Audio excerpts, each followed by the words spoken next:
नमस्कार दोस्तों, आज हम आप सभी को सकट चौथ व्रत कथा जो दो रूप कथाएं हैं वो कथाएं आपको सुनाएंगे। सतयुग में हरिश्चंद्र नामक एक प्रतापी राजा हुए थे। वे छात्र धर्म में प्रवीण, सरल स्वभाव, सत्यनिष्ठ और विद्वान ब्राह्मणों के पूजक थे। उनके शासन काल में अधर्म नाम की कोई वस्तु नहीं थी। उनके राज्य में कोई अपाहिज, कोई दरिद्र या दुखी नहीं था। सभी लोग आदि व्याधि से रहित एवं दीर्घायु होते थे। उन्हीं के राज्य में एक ऋषि शर्मा नामक तपस्वी ब्राह्मण रहते थे। एक पुत्र की प्राप्ति होने के बाद ही वे स्वर्गवासी हुए। पुत्र का भरण पोषण उनकी पत्नी करने लगी। वह विधवा ब्राह्मणी भिक्षाटन के द्वारा पुत्र का पालन पोषण करती थीं। उस ब्राह्मणी ने माघ मास की इस फलदायी संकटा चतुर्थी का व्रत किया था, जिसे संकष्टी चतुर्थी भी कहते हैं। वह पतिव्रता ब्राह्मणी गोबर से गणेश जी की प्रतिमा बनाकर सदैव पूजन किया करती थीं। भिक्षाटन के द्वारा ही उसने पूर्वोक्त रीति से तिल के 10 लड्डू बनाए। इसी बीच उसका पुत्र गणेश जी की मूर्ति अपने गले में बांधकर स्वेच्छा से खेलने के लिए बाहर चला गया। तब एक नर पिशाच कुमार ने उस ब्राह्मणी के 5 वर्षीय बालक को जबरदस्ती पकड़कर उसे अपने आवे में छोड़कर मिट्टी के बर्तनों को पकाने के लिए उसमें आग लगा दी। इधर उस बालक की माता अपने बच्चों को ढूंढने लगी। वह उसे न पाकर बड़ी व्याकुल हुई। तब वह ब्राह्मणी विलाप करती हुई गणेश जी की प्रार्थना करने लगी। हे गणेश जी, विशाल शरीर वाले, हे सूर्यनारायण की लाली के सदस्य कांतिशाली, हे सुंदर जटाजूट समूह को धारण करने वाले, आप इस दुखनी की रक्षा कीजिए। हे गजानन, हे 4 भुजाधारी, हे मस्तक में चंद्रमा को धारण करने वाले, हे विनायक, हे अनाथों के नाथ, हे वरदायक, मैं पुत्र के वियोग से व्यथित हूँ, आप मेरी रक्षा कीजिए। वह ब्राह्मणी इसी प्रकार सारी रात भर विलाप करती रहीं। प्रातःकाल होने पर कुम्हार जब उनके पके हुए बर्तनों को देखने के लिए आया, उसने आवा खोल के देखा तो उसमें जांग भर पानी भरा हुआ पाया। और इससे भी अधिक आश्चर्य उसे तब हुआ कि उसने उसमें बैठे एक खेलते हुए बालक को देखा। ऐसी अद्भुत घटना देखकर वह भयवश कांपने लगा और इस बात की सूचना उसने राज दरबार में दी। उसने राज्यसभा में अपने कुकृत्य का वर्णन किया।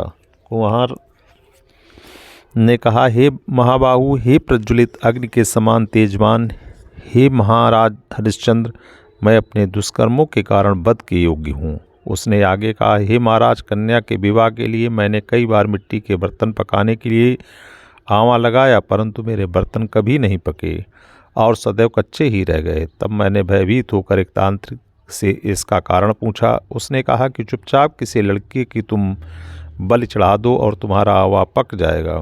मैंने सोचा कि मैं किसके बालक की बलि दूं? जिसके बालक की बलि दूंगा वह मुझे क्यों कर जीवित छोड़ेगा। इसी भय से ही महाराज मैंने दृढ़ निश्चय किया कि इसे ही बैठाकर आग लगा दूंगा।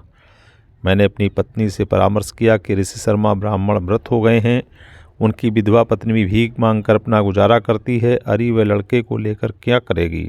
मैं उसके पुत्र की बलि दे दूं, मेरे बर्तन पक जाएंगे। मैं इस जघन्य कर्म को करके रात में निश्चिंत होकर सो गया। प्रातः जब मैं आंवा खोल कर देखा तो क्या देखता हूँ कि उस लड़के को मैंने जिस स्थिति में बैठा गया था वह उसी समय तरह निर्भय भाव से बैठा है और उसमें जांग भर पानी भरा हुआ है। इसी भयावह दृश्य से मैं कांप उठा और इसकी सूचना देने आपके पास आया हूँ। कुम्हार की बात सुनकर राजा बहुत ही विस्मित हुए और उस लड़के को देखने के लिए आए। बालक को प्रसन्नतापूर्वक देखकर, खेलते देखकर राजा ने मंत्री से कहा कि यह क्या बात है, यह किसका लड़का है? इस बात का पता लगाओ। इस आंवे में जांग भर जल कहाँ से आया? इसमें कमल के फूल कहाँ से खिल गए? इस दरिद्र कुम्हार के आवे में वैदूर्य मणि के समान हरी हरी धूप कहाँ से उगाई? बालक को ना तो आग की जलन हुई और ना तो उसे भूख प्यास ही। ये आवे में वह वैसा ही खेल रहा है मानो अपने घर में खेल रहा हो। राजा की इस तरह की बात कह ही रहे थे कि वह ब्राह्मणी वहाँ विलखती हुई आ पहुँची। वह कुम्हार को कोसने लगी। जिस प्रकार गाय अपने बछड़े को देखकर रभाती है, ठीक उसी अवस्था उस बुढ़िया की थी। वह बुढ़िया बालक की गोद में लेकर प्यार करने लगी और कांपती हुई राजा के सामने बैठ गई। राजा हरिश्चंद्र ने पूछा कि हे ब्राह्मणी, इस बालक के न जलने का क्या कारण है? क्या तू कोई जादू जानती है अथवा तूने कोई धर्माचरण किया है जिसके कारण बच्चे को आँच तक न आई?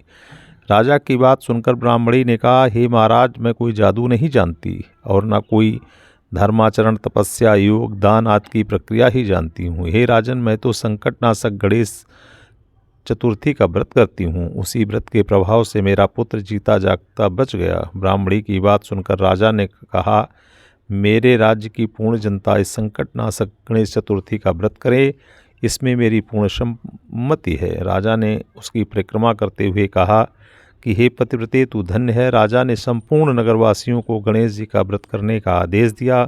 इस आश्चर्यजनक घटना के कारण सभी लोग उस दिन से माघ मास कृष्ण पक्ष की चतुर्थी का व्रत करने लगे। इस व्रत के प्रभाव से ब्राह्मणी ने अपने पुत्र के जीवन को पुनः पाया था, इसीलिए ये व्रत कथा और ये व्रत किया जाता है। संकष्टी चतुर्थी की दूसरी कथा है। दिन भर व्रत रखने के बाद सायंकाल चंद्र दर्शन होने पर दूध का अर्घ्य देकर चंद्रमा की विधिवत पूजा की जाती है। गौरी गणेश की स्थापना कर उसका पूजन कर वर्ष भर में घर में रखा जाता है। नैवेद्य सामग्री तिल, ईख, गंजी, भाटा, अमरूद, गुड़ तथा घी से चंद्रमा गणेश भालचंद्र का भोग लगाया जाता है। यह नैवेद्य रात्रि भर डलिया इत्यादि से ढककर यथावत रख दिया जाता है, जिसे पहार कहते हैं। पुत्रवती माताएं पुत्र तथा पति की सुख समृद्धि के लिए व्रत रखती हैं। सबसे बड़ी विशेषता यह है कि उस ढके हुए पहार को पुत्र ही खोलता है तथा भाई बंधुओं में बांटा जाता है, जिससे प्रेम की भावना बढ़ती है। कथा इस प्रकार है। एक बार किसी विपदा में फंसे हुए सभी देवता भगवान शंकर के पास गए। उस समय भगवान शंकर के सम्मुख उनके पुत्र कार्तिकेय जी तथा गणेश जी विद्यमान थे। शिव जी ने दोनों बालकों से पूछा, तुम में से कौन ऐसा वीर है जो देवताओं का कष्ट निवारण करे?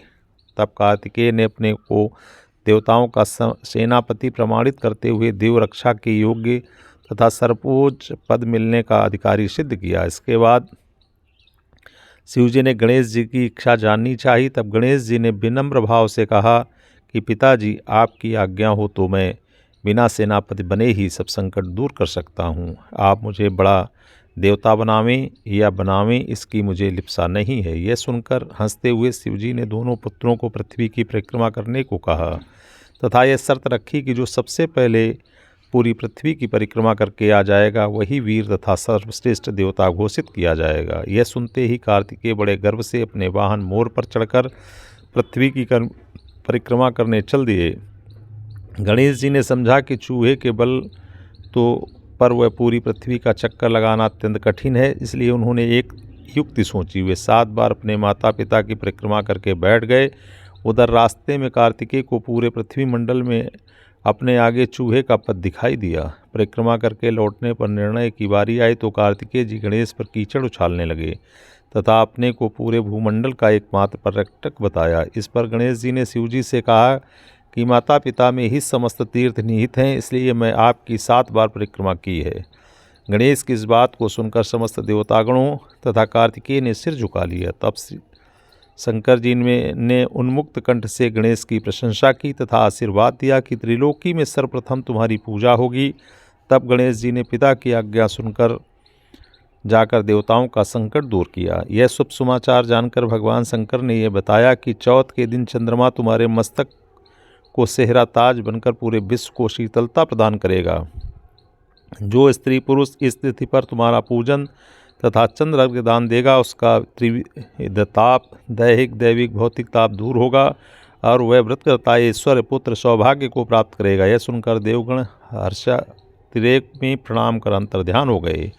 गणेश जी ने बुद्धि कौशल से जैसे सब देवताओं की विपदा दूर की, वैसे ही सब भक्तों की विपदा का हरण करें।